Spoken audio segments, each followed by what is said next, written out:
With that said, I am going to introduce to you the president of our board and also the liaison to the golf committee, Mr. Mike Medica.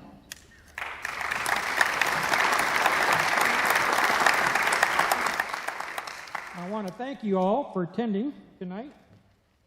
This is a program that's done a lot of good for us, and I'm sure we'll hear a lot of good information tonight. I have a board of directors that never like to miss the opportunity to be introduced, so let me start with Bob Cunningham. He will rise or wave a hand somewhere. Bill Rowe. George Parker.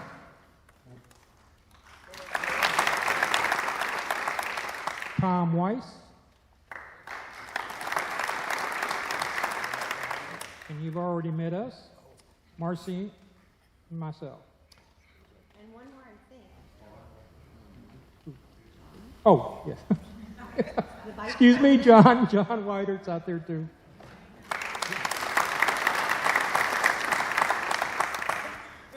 I want to thank you for coming, and we hope that you have a learning experience and a better understanding of what this golf committee does.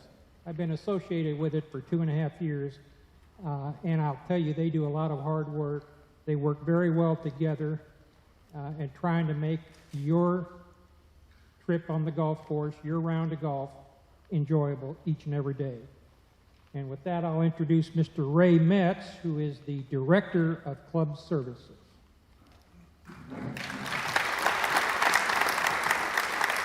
Thank you, Mike. First, I'd like to introduce tonight's panel. The Village Values Golf in the Village is this month's subject, and we're going to have some fun with some marketing and some committee members and some information sharing. So tonight, the panel consists of Tom Heffer, Director of Golf Operations,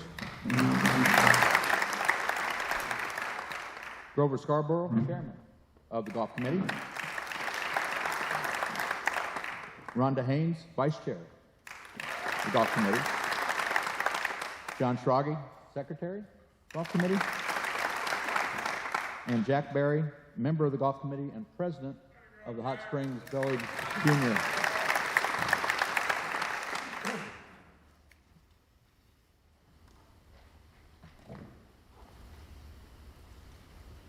What I'd like to do tonight is we're going to cover a little bit of marketing and what's going on in the village.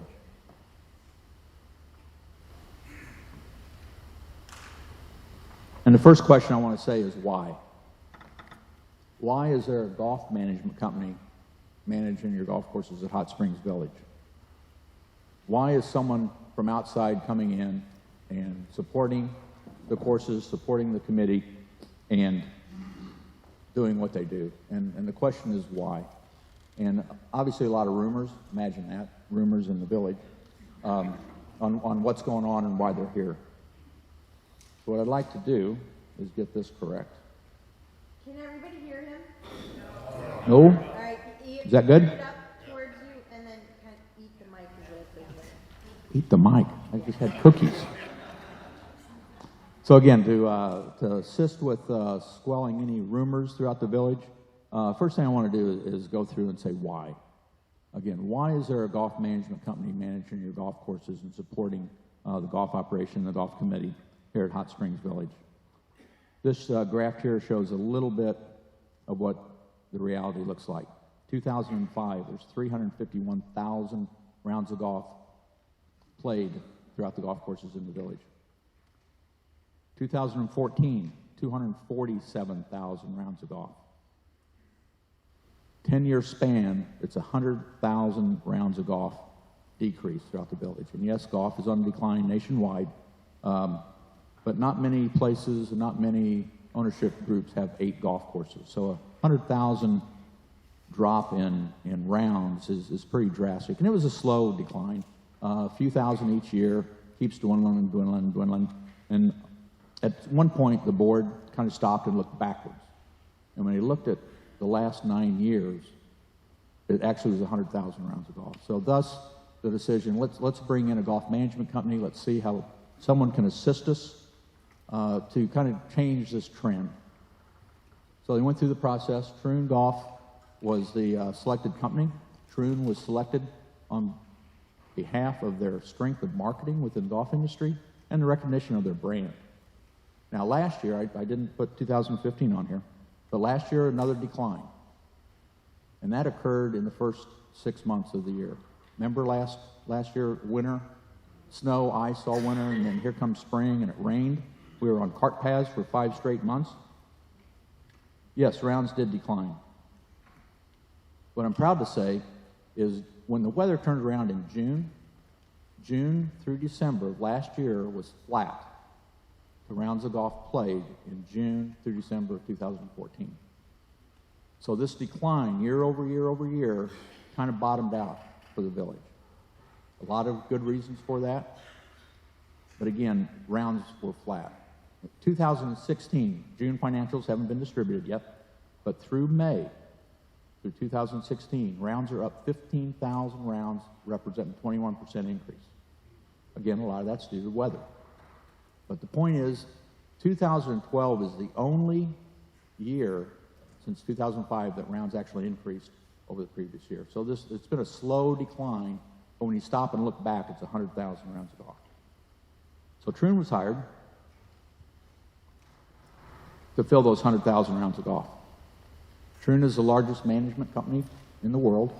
They have 250-some properties that they manage, 30-some countries around the world, and 30-some states in the United States. Troon's made up of 3 brands, Troon Privé, Troon Golf, and the Honors Golf. Troon Privé is the private clubs, initiation fees, monthly dues. A majority of those clubs are equity owned. Troon Golf is the public daily fee and resort courses. Hot Springs Village falls into that brand.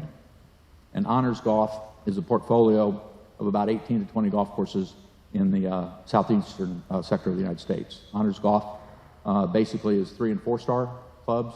Troon Golf is 4- and 5-star. So Hot Springs Village falls into that Troon Golf brand.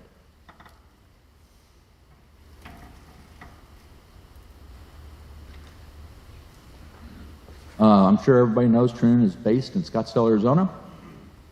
Here's all the things that the Troon corporate office supports at the clubs around the world. And the board literally handpicked the asterisk notes. Golf operations, agronomy, design development, sales and marketing, and procurement. Those are the services that the board asked Troon to support here in Hot Springs Village. So what's in it for me? As a resident and a member of Hot Springs Village, what's in it for me? Experience, professional support, resources within the golf business, a marketing reach, both on a national and a regional basis, overall long-term strategy support, improved services, training, presentation, cost management, effective buying programs and practices, and revenue improvement and management. On an individual basis, you have the Troon Advantage program. And this is an individual benefit for the members of Hot Springs Village to play golf facilities under the Troon umbrella literally around the world. In 2015, 350 members of Hot Springs Village traveled and enjoyed this benefit. You can see all the places that you all played. On the bottom is the ones, quote unquote, outside the mainland United States. We had members travel to Bermuda, Mexico, and Hawaii. 2016, the spring and winter seasons, we've had 250 members enjoy that benefit. That's an individual benefit that Troon brings to the family. The rates that you get obviously are discounted, again being part of the Troon family. On the business side, the POA, remember I said we have some expense management and revenue management as part of the services? 2015, the POA enjoyed $75,000 in operating and capital expenses. These expenses of savings included golf cart fleets, fertilizer, chemicals, maintenance equipment, capital purchases, equipment parts, and rebates back to Hot Springs Village. Rebates is a common industry standard, industry trend, mainly in the agronomy departments, where if you buy so much product, you get either cash back at the end of the year in the form of a check, or you get credits on your account for future purchases. So again, that's a common business practice with agronomy. The good news is that Troon has negotiated on behalf of the clubs that they manage a deeper discount or a deeper rebate on cash that the clubs will receive. Let me give you one example on the golf cart fleet. We have 2 fleets of Easy Go carts. We have 6 fleets of Yamaha golf carts. Easy Go is a preferred vendor of Troon, and again, through the procurement division of Troon and the great buying power they have literally on the world stage, they've negotiated set prices for numerous products throughout the golf business. One's Easy Go. Easy Go's a preferred vendor.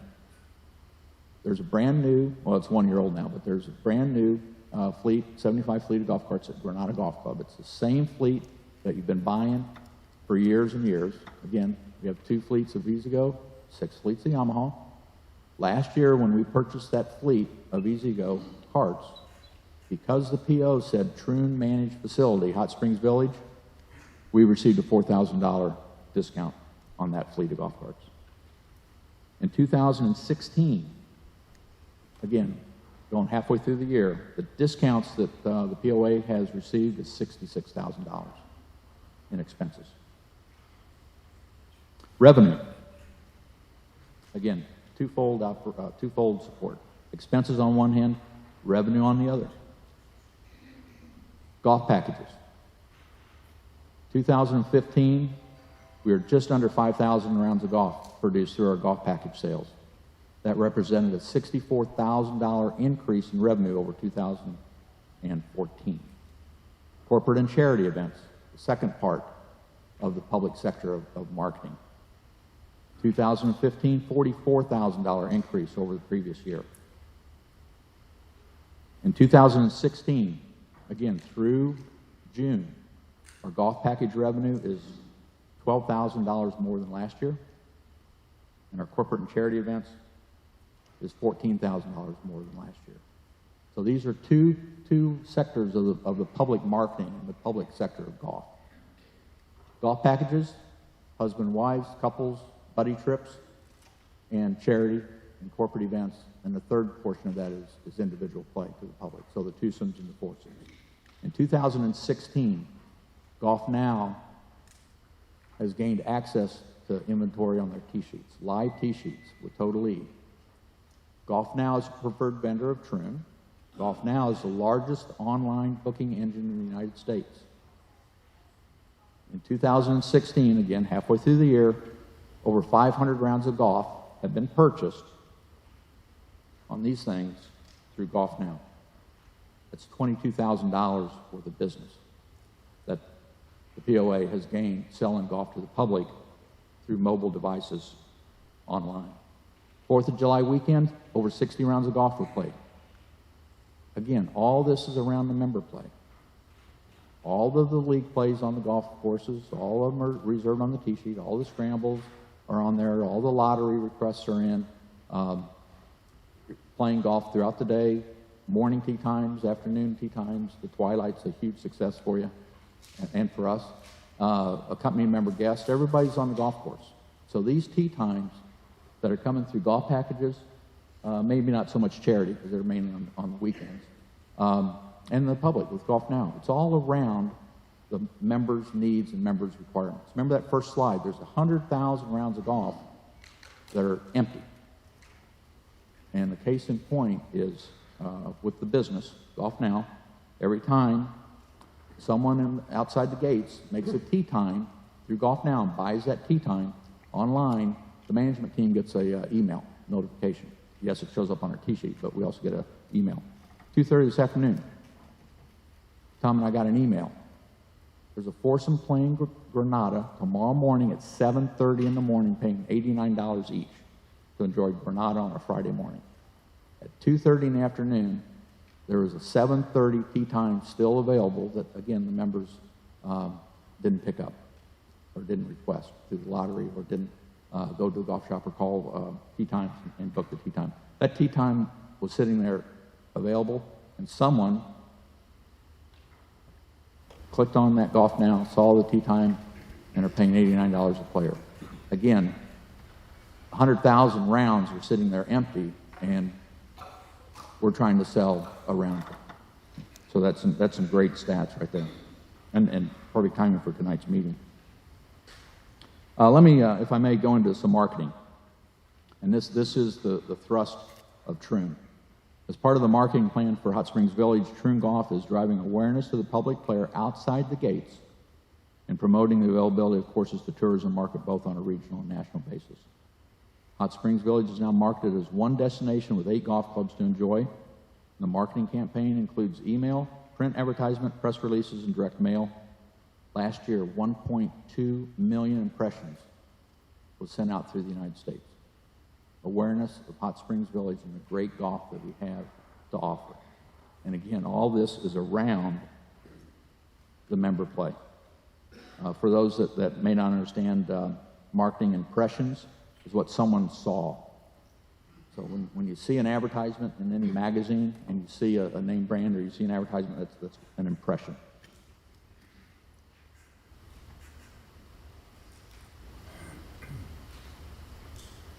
Whoops. Again, going back to golf packages, one of 3 sectors in the public business plan. Troon Golf Vacations, that's our travel partner, I should say. There's an outside company in Birmingham, Alabama called Fairways Golf, and they handle all of the travel for Troon Golf. It's called Troon Golf Vacations. 2015, again, just under 5,000 rounds of golf, 64,000 increase. And again, there's the $12,000 that they produced on our tee sheets for 2016, halfway through the year. Now, what's great about this is once the board saw what Troon Golf Vacations did for us, we've actually entered into another marketing contract with Fairways Golf, and they now represent Hot Springs Village. And with that, the POA receives royalty checks for them using Hot Springs Village's name. So we've got 2 avenues through the same company out of Mobile, out of Birmingham, Alabama. Troon Golf Vacations through Troon's corporate marketing, and they market Hot Springs Village on their own through a royalty agreement. The royalty check that we received in 2015 was $4,000. A different way of looking at the business and a different way of collecting some money. Here's one of the ad campaigns that Fairways Golf did on behalf of Hot Springs Village. This was a postcard that went out to 5,000 golf planners within a 5-hour drive of Hot Springs Village. This was a direct mail piece showcasing Granada Golf Club. Went to 5,000 guys, couples that planned golf events. Another thing that came to us through Fairways Golf, this is something that Hot Springs Village cannot do on their own. There's an organization called the International Association of Golf Tour Operators, worldwide organization. They held their North America convention last week at Pinehurst Resort. This occurred last week. There's over 100 tour operators selling North America that attended the convention. 25% of them were from the U.S. and Canada, and the remainder was from 24 different countries around the world, again, selling North America golf product.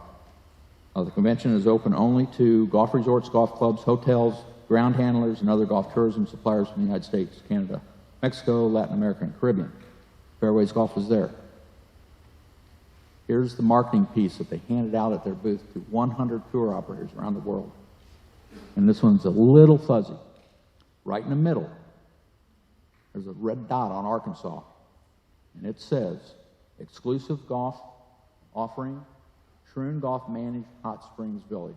This was handed out to 100 tour operators around the world promoting Hot Springs Village. Fairways Golf used us to draw business to their company. And that is very, very impressive. That's something that we cannot do on our own, and this had no cost to us at all. Looking at the corporate office of Troon and their marketing arm, again with Hot Springs Village has the partnership under the umbrella. We have a regional and national marketing campaign. We're featured in Troon publications and advertising through the corporate office of Troon. Troon's database is 2.3 million addresses, over 500,000 emails in the United States, and just under 100,000 emails internationally.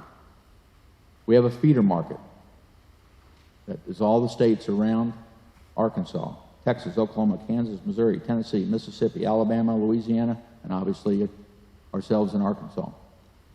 52,915 emails is in Troon's database out of those states. That's our Midwest and South Central. We have access to those, and we use them.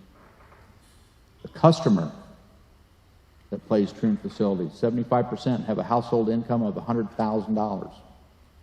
The median age of the golfer that plays a Troon facility is 53 years of age.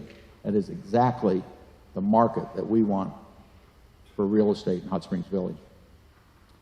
88% of the golfers take 2 or more trips per year, 66 play golf weekly, and 98% are likely to play an affiliated facility. This affiliated facility in this case is Troon, and we're part of that family now. That's the customer that Troon is advertising to on behalf of Hot Springs Village. Where do those golfers play? 79% of the players play at a daily fee or a resort property. Remember, that's the Troon golf brand that we're part of. 79% of the golfers that play Troon facilities play daily fee and resort courses. Troon Golf, and that's us. How much do they play? These are golfers, again, that play Troon facilities. 81.5% of the golfers play more than 25 rounds of golf a year. 18% of those golfers play 20 or more rounds of golf at a golf course more than 100 miles from their home. Again, there's our Troon Golf Vacations. Obviously, e-marketing is a big component. Everybody's got one of these now, and everybody's checking their emails, unfortunately too much. Again, 52,915 is in our feeder market. We send that out quarterly, promoting Hot Springs Village. Here's an email campaign that went out last fall, celebrating fall golf in the village. It happens to have a home here in the village. We have inventory of 50 homes that we've given to Troon Golf Vacations. 50 homes in Hot Springs Village, lakefront, golf course, and isolated wooded areas. So we have a sampling of all the residential components. Here in the village, we also have a relationship with 2 hotels in Hot Springs, sell the nightlife and casinos, and obviously the racing season. This ad campaign went out to the feeder market with a rental home and a round of golf. I believe that's at Granada, Isabella, and Ponce. Okay. For you marketing folks out there, 16.1% open rate, 4% click rate. On a monthly campaign, we send out 150,000 randomly out throughout the country. Remember, there's 500,000 in that database, and they randomly select 150,000 to do that on a monthly. 16.1 and 4% is actually higher than the industry standard. 16.1 is when somebody actually opens it. 4% is someone that clicks on that offer to read more about it. Again, impressive stats. Here's a fun one that I take pride in since I've worked at a few of these locations. Troon made apps for all of their properties. No charge for this. You can download these apps. Again, no charge on these guys here. Okay? With that, 7,911 downloads have been made on Hot Springs Village golf courses. Now, we have not done Coronado simply because of, majority par 3s and the yardages on par 3s are well marked. But the 7 other golf courses around the village have been downloaded 7,911 times. A lot of that's by the membership that uses it for GPS and rangefinders, but a lot of it also is the public player. Remember, they're making tee times online. They make tee times to this app. Okay. Here's the top 7 clubs in Troon's portfolio around the world. Troon North, Scottsdale, Arizona, a little over 8,000. How about us sitting there second? Abu Dhabi in the Middle East, it's over 5,000. Lookout Mountains in Scottsdale, Kapalua in Hawaii, only 3,000. We've doubled Kapalua. The Rawls courses in Texas next door, and in Weston Carolyn Resort again is in Scottsdale. So it's kind of fun for us to sit back and say, hey, how about Hot Springs Village, number 2 in the world. Now I know this is a golf forum and golf in the village, but I do want to touch base on food and beverage as I end my presentation. Restructure of the directors last fall, food and beverage is now the responsibility of the golf department. Years ago, food and beverage was under golf, then went to recreation, and last fall it came back to golf. So I'm responsible for food and beverage outlets through the golf and the golf committee in the village. What I want to say is Troon, remember the first slide up there, the first couple slides? Here's the items that the POA board selected Troon to support. Food and beverage is not one of them. So Troon is not involved with food and beverage operations in the village. The lease agreements that the tenants have is between the POA and the individual tenant that leases space at golf clubs. We feel it is vital from the golf management team, the management staff, and the board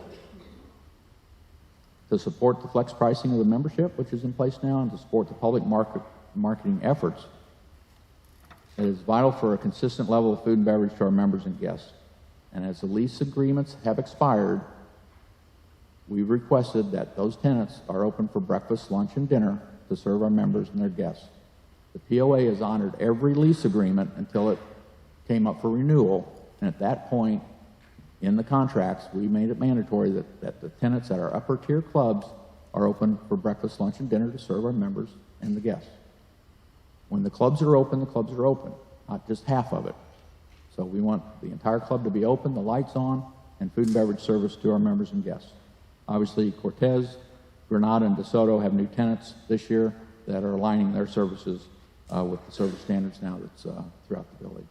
So again, I did want to touch base on food and beverage, even though this is a golf program tonight. So with that, if I can turn it back over to Marcy, you're all set.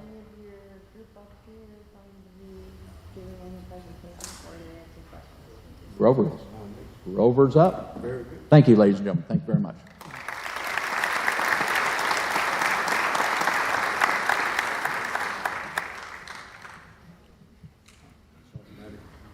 Can you hear me now? Check this phone stuff. You want to stand up here? This one works. Now you can hear me, right? No. Warm it up.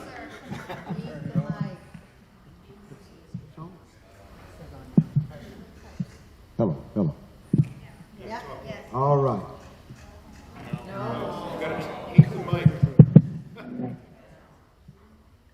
How many mics you need? Preparation. You never had a mic check, but you can hear me now, right? Okay, the golf committee is proud to be here today. We have 9 dedicated golfers who are committed to improving the golfing experience within the village. The Troon management affiliation has been quite a boon to the golf organizations here in the village. Troon Management Services supports the operation of our golf courses. They provide guidance and direction for golf operations and agronomy, sales, marketing, and procedures, which you saw Ray cover quite extensively in his presentation. A comprehensive study and report by the Troon Agronomy Department, regional agronomists, contributed improved golf conditions with higher standards and more effective turf management in the village. As a result, I think you would agree that our golf courses are in fine shape, probably year over year, probably as good as it's been since I've lived in the village since 2005. Over the last several years, a lack of funding due to budget restraints and then curtailment of needed golf course and infrastructure upgrades continue to challenge the golf committee.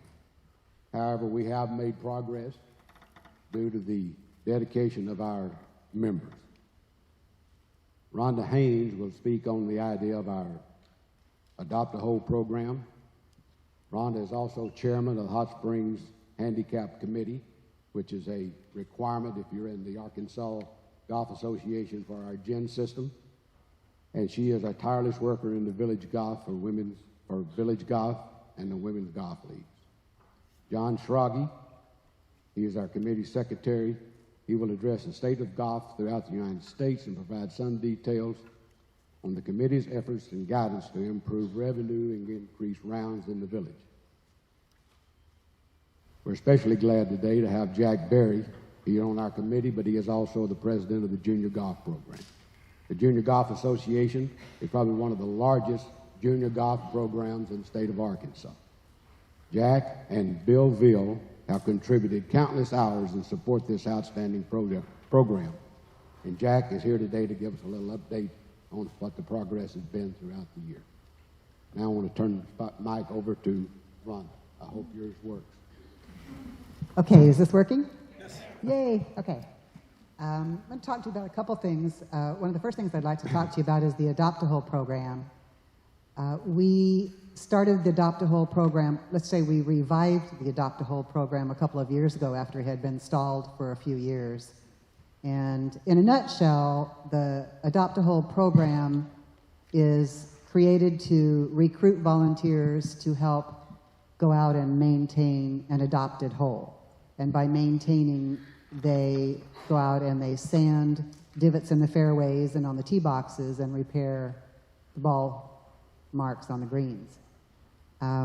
It's been especially important the last few years to have an Adopt-A-Hole program to help the maintenance crews.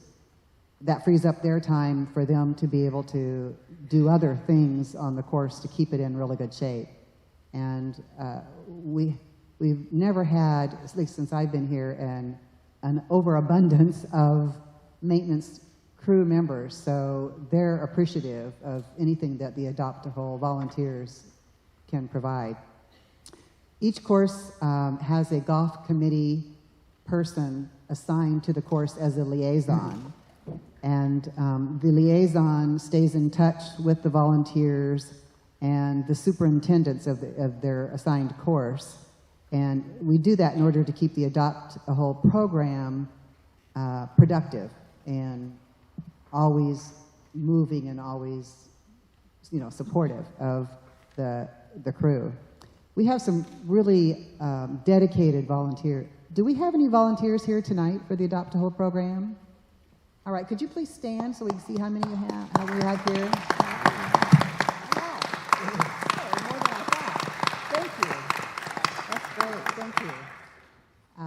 The rest of them are probably out filling the sand, sanding the divots right now. Thank you for helping to keep our courses so beautiful.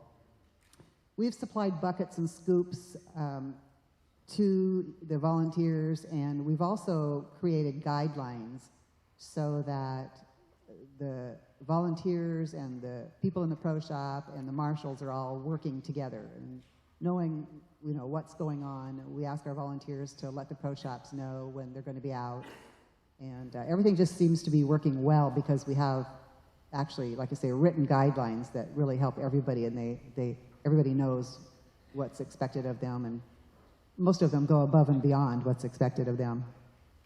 We held an appreciation luncheon last March.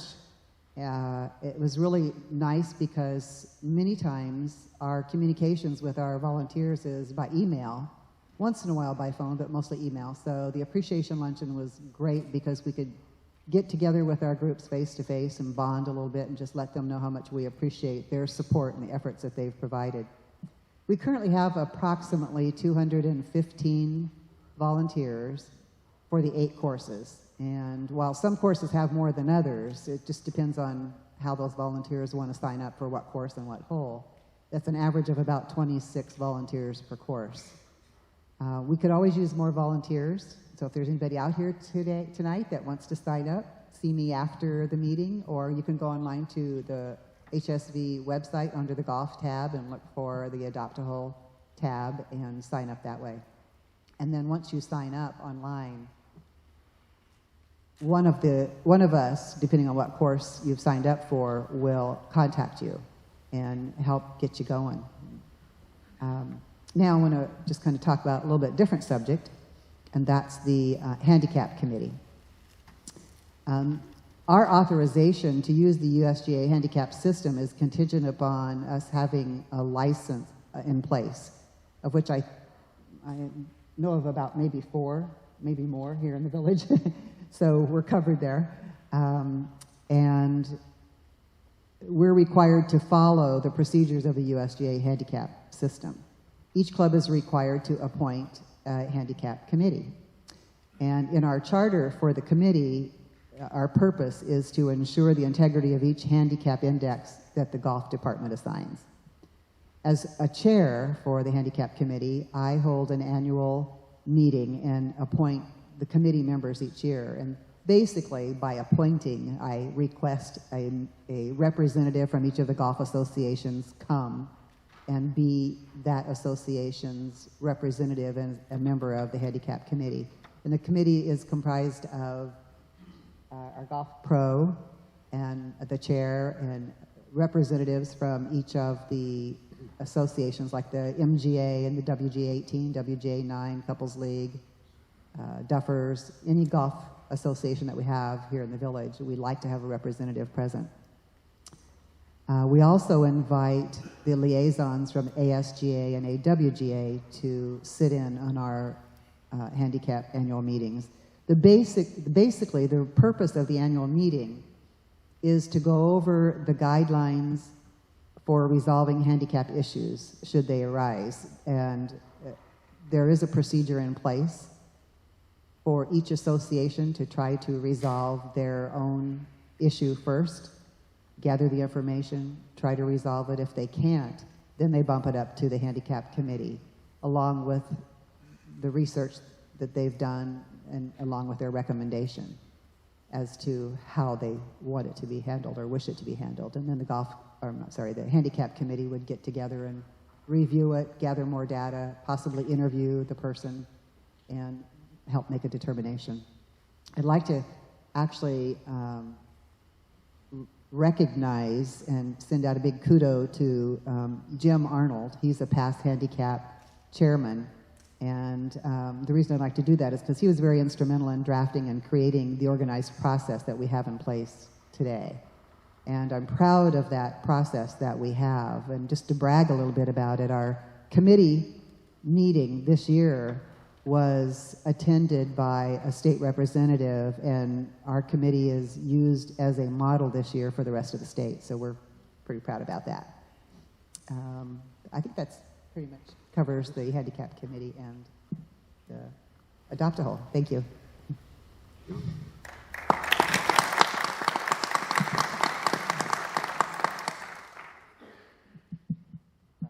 Good evening. One of the projects that can you hear me okay? Yeah. Speak into it. That's better. Eat the mic, they say? Okay. One of the projects that the golf committee has taken on this past winter is taking a look at why golf in the U.S., in the village, and in the world is declining. We spent quite a few sessions during the winter taking a look at facilitation sessions and taking a look at why that's happening and what we can do in the village to try to get more golf play.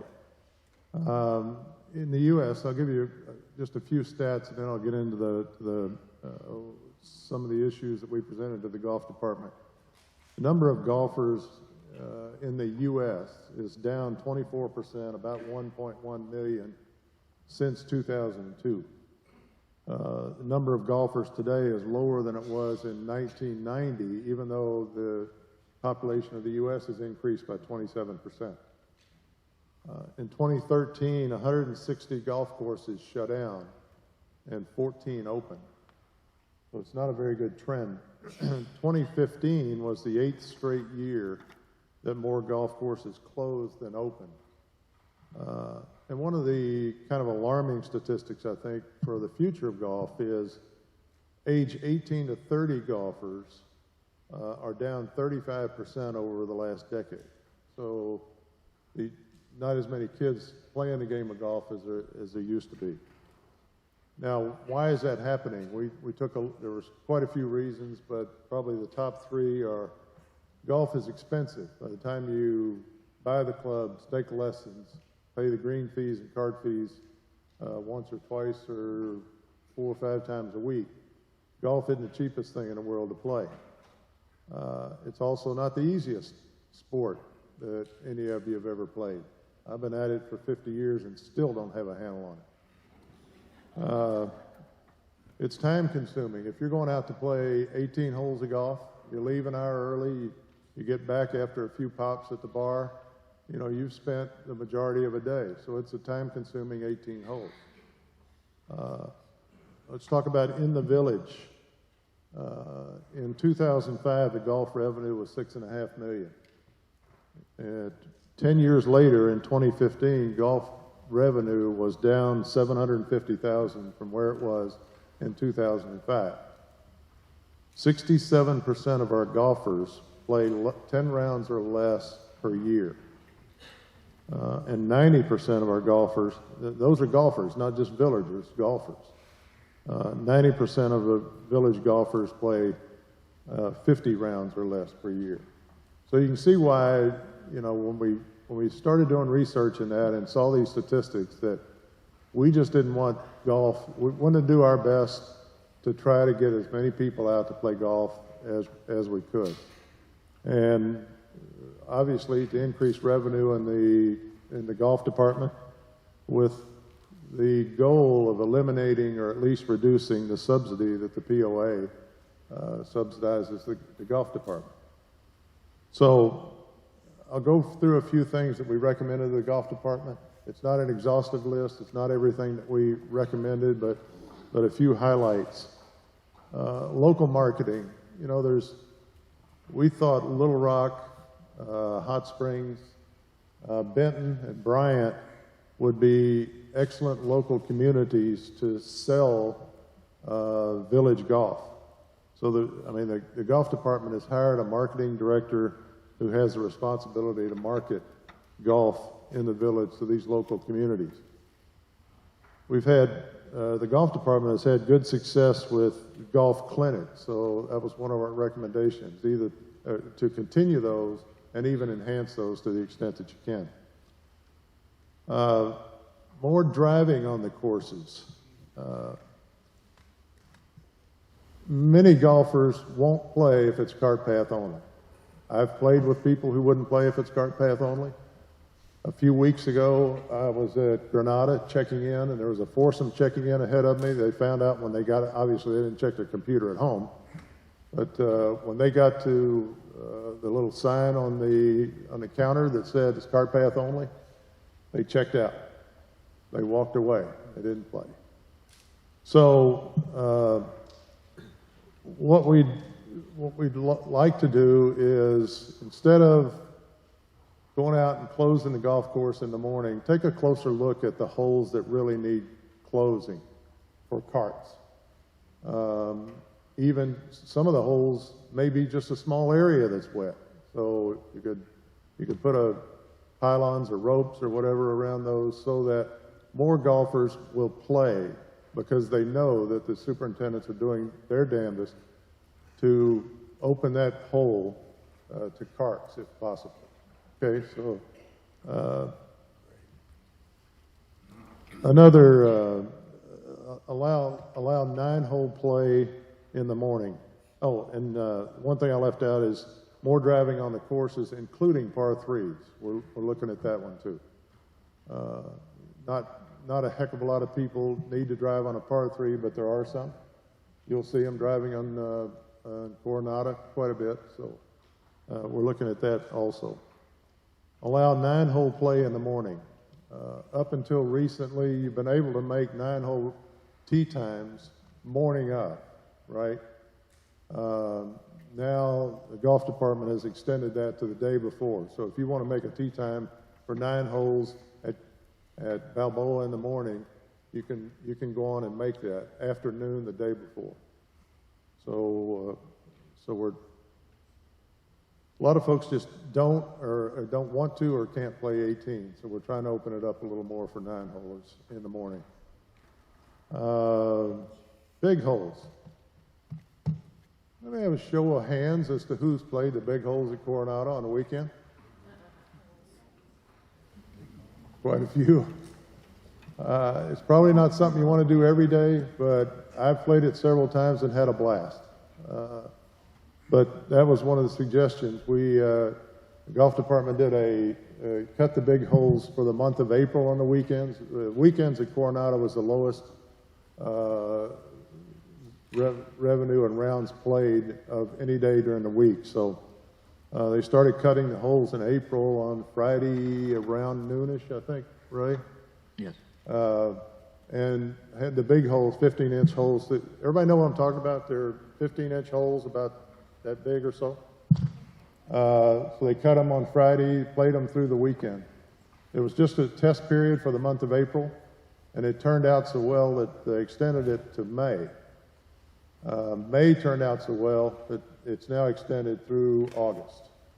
So, and then starting in May, there was not only a big hole on each of the holes, but also a small one. So you got your choice of which one you wanted to play, or which one you were closest to, right? Now there's not enough holes in the game. Yeah. Now we're going to cut a medium-sized hole and fish it. But anyway, just a few statistics in comparison to 2015. 2015, as Ray mentioned earlier, we had some pretty crappy weather during the spring. So you got to take that into account, although the number of playable days between 2015 and 2016 were the same. In 2015... On the weekends at Coronado. On the weekends, yeah. Yeah, we're just comparing the weekends at Coronado. Because we're comparing the big holes, and that's the only time they're cut. April of 15, there were 66 rounds of golf on the weekend at Coronado. April of 2016, there was 536, for an increase of 470 rounds just in April on Coronado on the weekend. May, 74 rounds in 2015. In May of this year, 696 rounds, for an increase of 622 rounds played at Coronado on the weekends. June, in 2015, 167 rounds. 2016, 437 rounds, for an increase of 270. So for those 3 months, year over year, there was an increase of 1,362 rounds of golf played. When you factor in the weather and all that, increase at Coronado. So it's pretty remarkable, I think. But so the concept, we think, at least at this point, has been successful at increasing the golf play at Coronado, and thus the revenue of the golf department. We had, like I said, several other suggestions, but those are kind of the highlights, and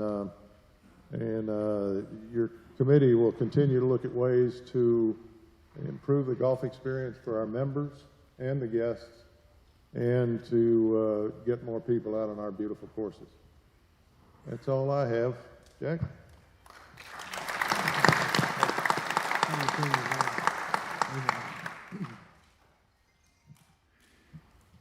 Can you hear me?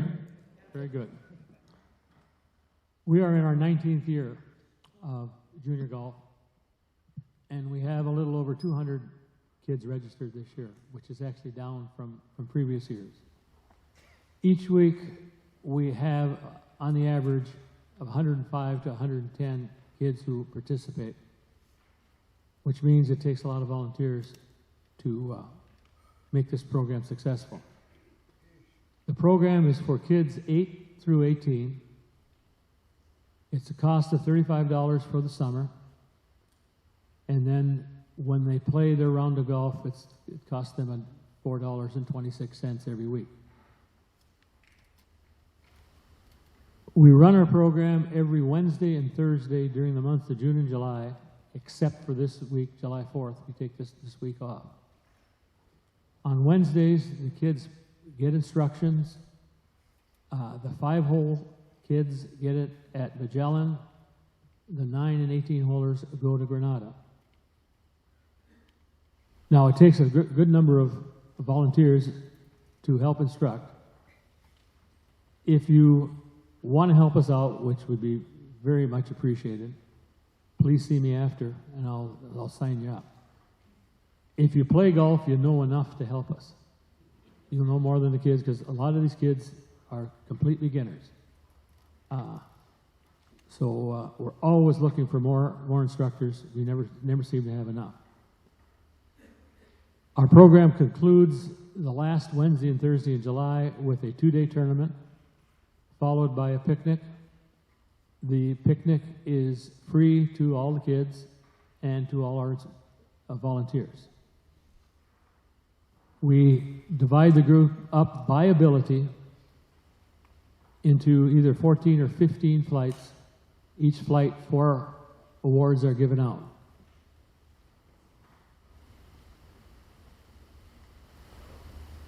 We also have a scholarship program, which we're quite proud of. This was instituted about 10 years ago. This past year, we awarded 8 scholarships to our junior golfers. It's not based on golfing ability. It's not based on grades. It's based strictly on their participation in our program. The scholarship is $500 a year for 4 years. With these 8 that we gave out this year, it means that we have now given out a total of 50 $2,000 scholarships over the 10-year period. And we're quite proud of that. The money comes from partly from the money that they pay to get into our program, and partly from businesses, golf associations, and service organizations. One of the businesses, by the way, is Remax, who is sponsoring tonight's program. It's a minimum of $100 donation, and this all goes strictly to our scholarship program. On Thursdays, the kids, as I said, play at Coronado. They play either 5, 9, or 18. With each group of kids, we send out volunteers in golf carts. With the 9 and 18 holers, 1 volunteer. With the 5 holers, 2. So we're, again, always looking for help there. Again, you're qualified, whether you play golf or not. We say there's only 2 qualifications to be a volunteer on Thursday. Number 1, you got to be able to drive a golf cart and count to 12. And so I think you all can handle that.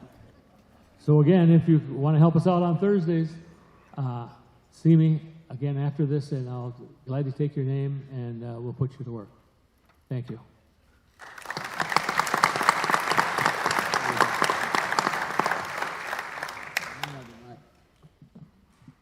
I have just one more. Maybe. Yes, please.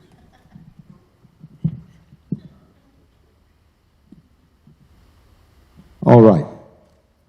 Well, you can see our golf committee is very dedicated to what we're assigned to do. I would like to introduce 3 of our golf committee gentlemen who took the time out of their evening tonight. Bill Belt, would you stand up? Jim Oswald and Jamin Town.